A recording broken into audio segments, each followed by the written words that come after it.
Hey everybody, it's Chase with AV Pop Culture again, and today we continue our spooky season focused content with a big one. It is time for me to finally rank all of the Halloween movies.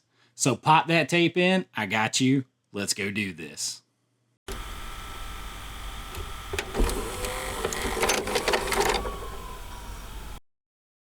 All right, so this is one that I have been putting off just a little bit, I admit, because this one is one that gets really divisive really fast, and there are a lot of big opinions on both sides of this thing, and yeah, it's one that's going to be tough, but I am going to do it. And we might as well just jump right in and get started here. Coming in at number 13 on this list is probably not a surprise. This one probably comes in at the bottom, towards the bottom of a lot of people's lists. And for me, it does too. And I am talking about Halloween Resurrection. You know, you got this cast here with Busta Rhymes but you go to this whole found footage style, which, I mean, okay, you're trying something new, but this has some of the worst dialogue in this series, and for a horror movie, that's a big thing. Like, that's saying a lot if it's that bad. And then Unforgivable, and yes, there's spoilers here if in case you haven't seen any of these movies. Unforgivable, you kill Laurie Strode at the beginning. You get Busta Rhymes with his trick or treat, motherfucker. You know, all that kind of stuff. Like, I don't know. If you kind of like took Jamie Lee Curtis out of this and you took Michael Myers out of it and you just made this like a generic like slasher film for around this time, I think it would be received a whole lot different. But you're trying to put like a Michael Myers shell over this, a Halloween shell, and for me, it just doesn't work. But there is a nice 4K of it here. Comes in the set. Comes at the bottom of my list. All right, coming in at number 12 on my list is Halloween 5. I'm not a fan of this artwork either. Halloween fan, The Revenge of Michael Myers. Not a fan. I have not switched this artwork. I think you can switch this artwork. I actually just got this on the not too long ago. Yeah, the original artwork much better on this. I don't know about that big characters. Oh my gosh. So can I just say Tina, enough said, very annoying character in this. And you kind of like crap on the ending of Halloween 4, and then you kill a really good final girl early on that is very likable, and you replace her with Tina. You do get Donald Pleasance back in this, so that's always a plus. Tell me that art is way better than this. I don't know what's going on here. But the mask is bad in here too. Not the biggest fan of this mask either. I just think the movie is kind of a mess, and honestly, it's not one that I rewatch very often because Tina, she is not likable and she is annoying, and you combine that with this mask and just some other things. I don't know. I'm just not going to watch it very much, so it comes down on my list at number 12. At number 11 on my list, and this may be higher for some of you, this is the one that I don't have out of the whole series, and I don't see myself hunting it down very soon, and I am talking about Halloween 2 by Rob Zombie. So not any of the other Halloween 2, Rob Zombie's Halloween 2. And if you guys know, you follow me, you know that I'm friends with Tyler Mane. He was in my movie. He plays Michael Myers in the Rob Zombie films. But this, it was like they gave Rob Zombie just like license to do whatever. And I am just not I think past like House of a Thousand Corpses and The Devil's Rejects, I feel like Rob Zombie's shtick the whole Kentucky Fried racist hillbilly, weird, over the top, all around kind of shit doesn't work for me anymore. Like it does not work for me. It's not my kind of thing. It's like trying to be weird for the sake of just being fucking weird, and I'm not. That's not my thing. There needs to be a rhyme or reason to it. And in this movie, you get all these weird nightmare flash sequences and just all kinds of stuff. Tyler Taylor Scout Compton, or Scout Taylor Compton. I always say your name backwards. She was supposed to actually star in my movie Dark Roads as well, because I just had worked with him on Penance Lane, and she ended up not being able to do it because she had a prior contract that they called her in on to go film in California. So I mean, I like everybody involved with it. That style for me doesn't do it. It's just weird. There's weird sequences to me. It just doesn't have anything to do with Halloween, like what I feel like is Halloween. So Rob Zombie's Halloween 2 comes in at number 11. So coming in at number 10 is Rob Zombie's Halloween. Again, I friggin' hate the first act of this movie. This is at that time frame where everybody felt like they were going to explain away all the supernatural abilities and the supernatural like origins of every legendary horror movie character. That was my biggest complaint with Friday the 13th, 2009, although they back out on it at the end of that movie by having Jason come back to life anyway. And but this movie, it's like you're trying to go and show young Michael, and again, it's that over the top dialogue that is ridiculous. I feel like Rob Zombie is trying to do a dumb redneck version of Tarantino's type dialogues, and it just does not work for me. Being someone who's Southern, yes, there are people that around, that could maybe be that Southern, but it's like a caricature. It's not real in any way, shape, or form. Most of that stuff is not how people talk, and even like the redneckiest of redneck people, and it's like everything is like white trash related, and that's how you're trying to explain Michael Myers. I just don't like it. I do love Tyler as Michael Myers in this movie. There's like a rape sequence that's in there for no reason. I like Danny Trejo. I like where Tyler fights Ken Foray in the bathroom stall. And they really just went for it and were like banging the hell out of each other and everything. He told me all about that. I like that. I like Tyler's portrayal in here. But the script, I'm just not down with that kind of style, and I just think it's over the top and is into caricature land and just takes me right out of it. So, comes in at number 10. At number 9 on my list is Halloween Kills. I got this cool 3 steelbook set, but Halloween Kills, it's got a bad script.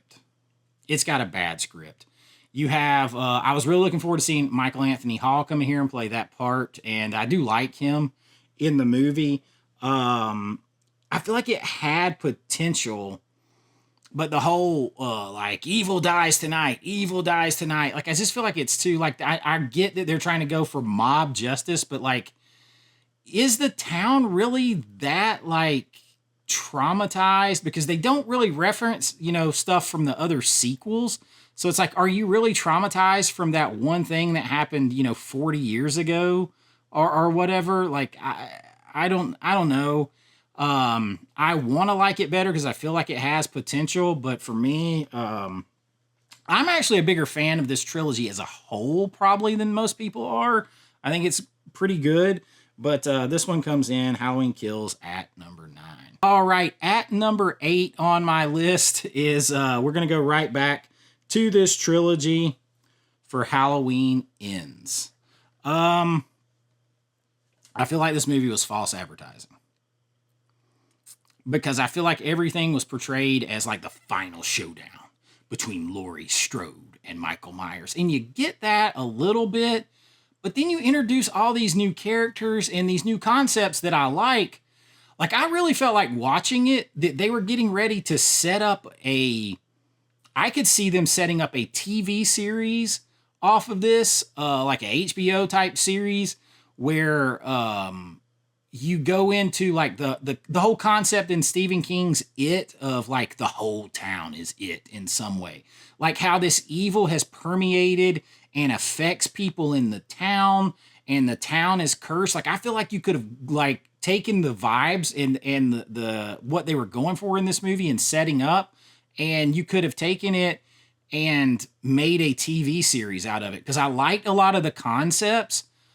But like, that's not what you came in at the end of this trilogy for. That should have been put in the first one of this trilogy, or left out for, like I said, a TV series, or to carry on with. It was too much crammed into this when you're just really ready to see the final badassery showdown between Laurie and Michael. And while I do really like this Michael Myers and the mask in this, particularly in Halloween 2018, this, like, I feel like is a lot of potential lost. And now I'm hearing they may try to make another Halloween movie. So I don't know, but I actually haven't had a chance to check these out in 4K yet, so I am looking forward to watching the 4K. I feel like it got Blumhoused a little bit here at the end, but I feel like there was some cool concepts they were setting up there that could be carried forward. They just didn't belong in this movie to me. So Halloween Ends comes in at number 8.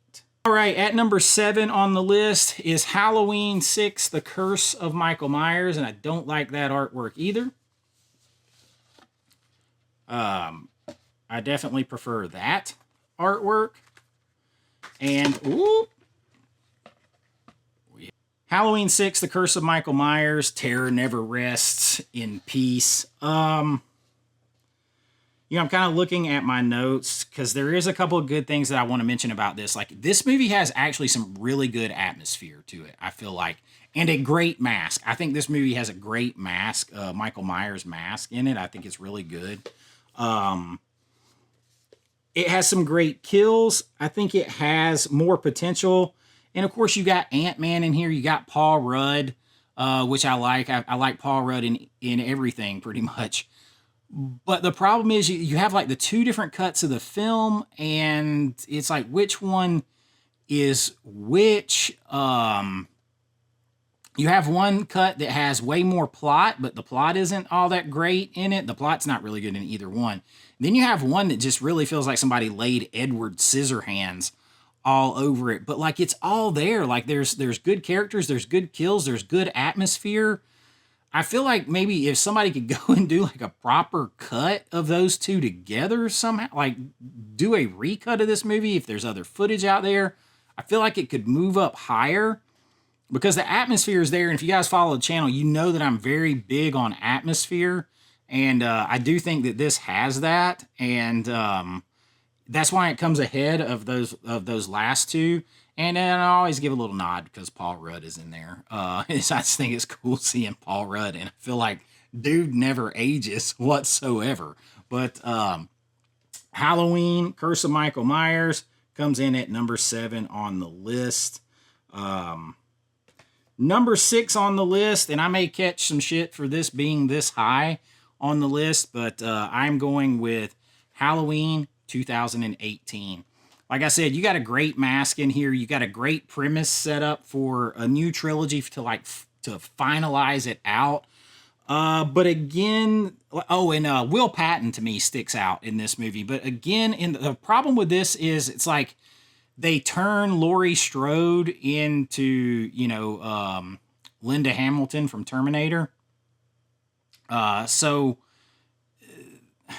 They Sarah Connor her, and it's like too much.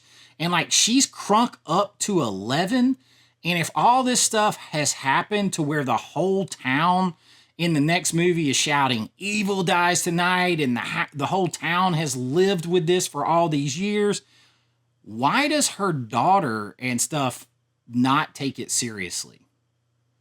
It doesn't make any sense to me. Like, if the whole town is this adversely affected that they're going to stand off and their vigilante justice and evil dies tonight in Halloween Kills, and Lori is crunk up to 11 with survival skills and all this kind of shit, then like it makes no sense that her daughter and stuff don't take it seriously and kind of blow it off like it's no big deal. So like for me, like I just have problems with that. But overall, I think it's a solid movie, and here is a great Halloween mask. And the guy that plays Michael Myers in this, and I always forget his name's like Judy. I can't remember his name. He's got like one of those 3 name guys. Just totally blanked on it.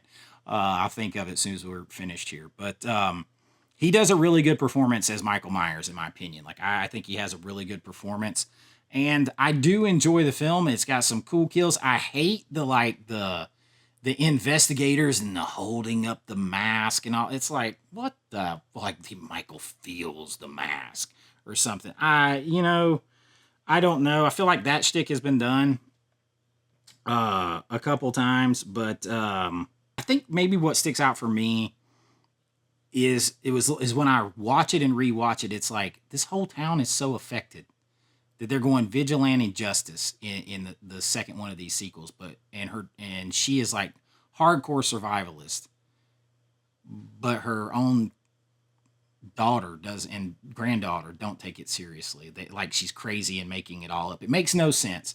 So there's just some things like that hold it back. But overall, I think the trilogy is pretty solid. Halloween Kills. I mean, I don't know. You just I take it as a whole. This one's definitely, I think, the best of them, and it comes in at number 6 on my list.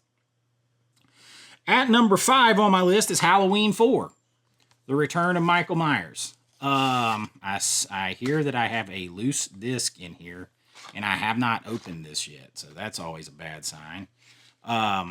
Halloween 4, The Return of Michael Myers. You talk about great like Halloween and fall vibes and atmosphere. This one has it.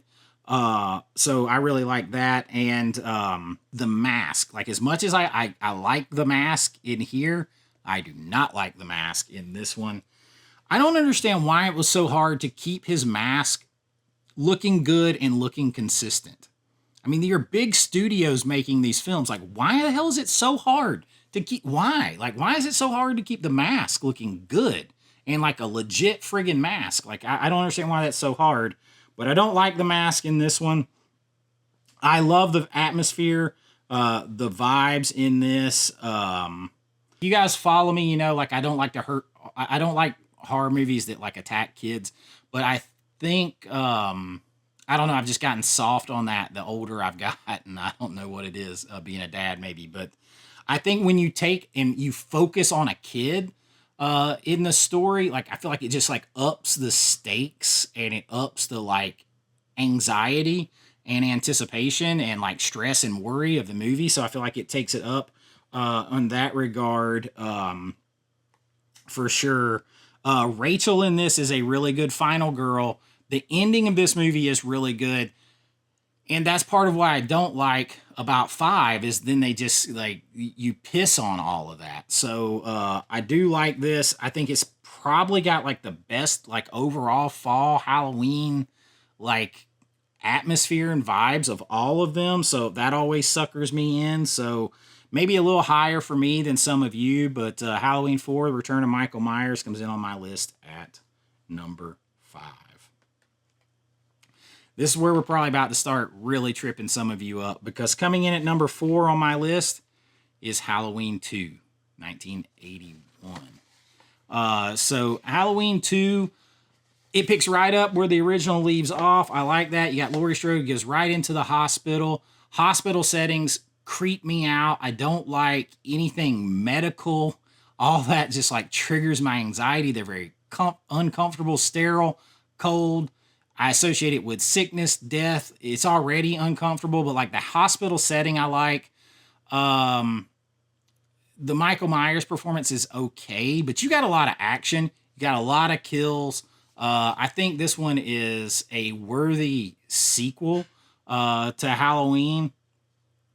It doesn't beat a few others, but I don't, there's not a lot to complain about with it either. So like for me, that's why it comes up a little bit higher. It just doesn't have as many complaints, but it comes a little lower than the top three on my list because of just personal preference with things. But Halloween 2 is one that I almost always, if I watch the first Halloween, I watch this one right afterwards. So love this movie, comes in at number 4 on my list. All right, we are in the top 3. Be prepared to get pissed off because coming in at number 3 on my list is Halloween H2O. I have a soft spot for this movie. I think it came out, what was this? 1998. So this came out like right when I graduated high school. It has a lot of Scream flavor to it, which a lot of people don't like. I actually kind of like. I'm a big fan of Josh Hartnett. So like this was also around the time The Faculty was done. You got LL Cool J in here. I like how they kind of make it feel like with the weird hair and kind of around the eyes. If you ever really pay attention, they try to make it feel like Josh Hartnett is very, very much, you can tell that he's supposed to be related to Michael Myers. It's got Michelle Williams in here. It's got a good cast in this movie. There is some really good kills. The whole thing with the dumbwaiter and stuff is brutal. Now you got like 4 or 5 different masks in this movie, including, I'm pretty sure, a scene of like CGI mask, which is just weird. But for me, some people like it's a little too slick. I love LL Cool J in this. I think that Laurie Strode is just the right amount of, she's maybe a little over the top, but I feel like she's like not so over the top as in the new trilogy. Although you could see where this person became that, and I don't know why that they just kind of like ignore this and give her a daughter instead of like a son here. Like I don't know why they did that. Maybe that's just something I missed. I need to go back and read or watch why. Like I don't know why they just like disavowed that. Because I think she does a really good performance in this, and this movie to me is just a lot of fun. And I know, like my buddy Chance, if he's watching this, I don't think he likes this movie very much, but I actually do like this, and I have a lot of fun with it. I was just like, it was right there for me. Saw it at the theater several times, and it just kind of holds a more special place in my heart. So Halloween H2O comes in at number 3 on my list. All right, that comes in with 2 left here, and my camera being a pain again. But coming in at number 2, and this is actually, like, I'm going to admit, this is one that's had to grow on me over the years, but now the more I watch it, like my friend Chance and I talked about this because he was a fan of this movie going way back when other people didn't like it, when it wasn't as trendy. I didn't begin to like this until I was a teenager. And I'm, of course, talking about Halloween 3, The Season of the Witch. I love this movie now. This has the most, like, that whole small town. This was, like, very high on my list of creepy small town atmosphere horror, which I absolutely love, like, where the whole town, something's going on, and it's like they're isolated, and they're against supernatural forces, and it infiltrates the town, and it's just below the surface. That's what this whole movie is.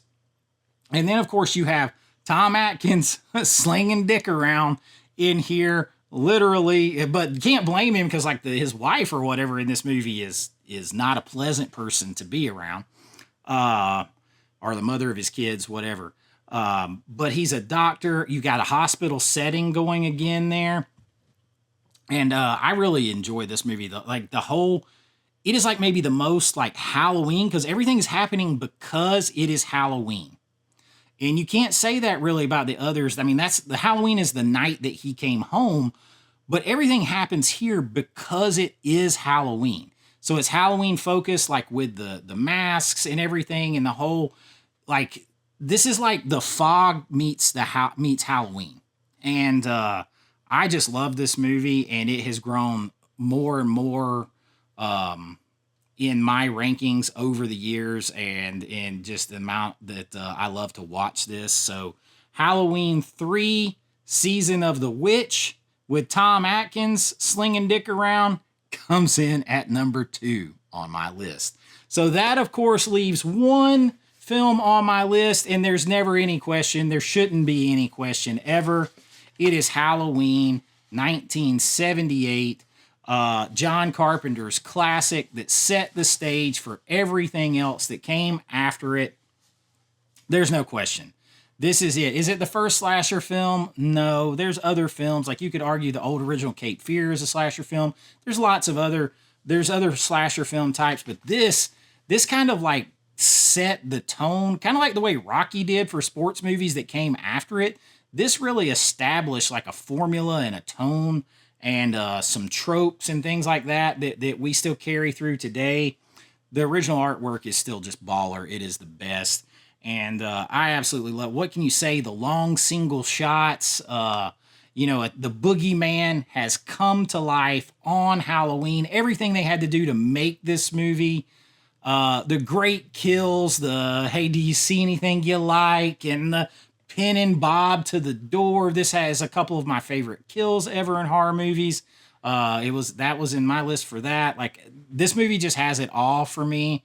Maybe not, oddly enough, as much Halloween vibes as like Halloween 3 or Halloween 6. But definitely has, Halloween 4 or Halloween 6 has some vibes too, atmosphere.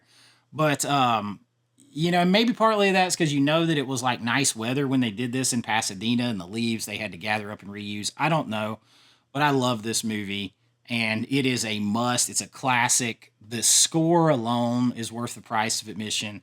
It set up so much that followed for John Carpenter, and we probably don't get The Thing without this movie. Who knows what else we don't get, but we owe a lot to in our genre to Halloween. It has to be number one on the list. And there you go. That is my rankings, at least for now, for the Halloween films. I am a huge fan, if you can't tell. It doesn't hold quite the same place in my heart as like Nightmare on Elm Street, because I recall that as being the first horror movie I ever saw. As a whole franchise, it's better than Nightmare on Elm Street. If you go movies for movies, it's better. Of course, now they have a lot more movies to do it with, but I love it. It is quintessential Halloween October viewing. I owed you my rankings, what I felt like these movies were to me, so that you know. But let me know what you think of the list. I'm sure you've got some thoughts. Let me know which ones you have differently. Let me know your rankings, your top 5. You can rank them all. Let me know. I'd be interested to hear what are your favorites. But we are still spooky season focused right now through the end of the month, through Halloween. Lots more to come, but we do everything here: physical media news, 4K reviews, list, rankings like this, so much more. If that sounds like something that you are interested in and hanging around, like, subscribe, ring the bell. You can be here for all of that stuff. If you want to help support the channel a little bit further, you can join below at my Patreon link, or right here on YouTube, become a channel member. Couple dollars a month, depending on the tier that you subscribe to. You get your name and lights here on the videos, of course, and special access to my filmmaking, behind the scenes, special videos that I'm working on, all kinds of stuff. But you don't have to do any of that to help me out. Just like, subscribe, ring that bell, and hang around. Spread the pop culture word.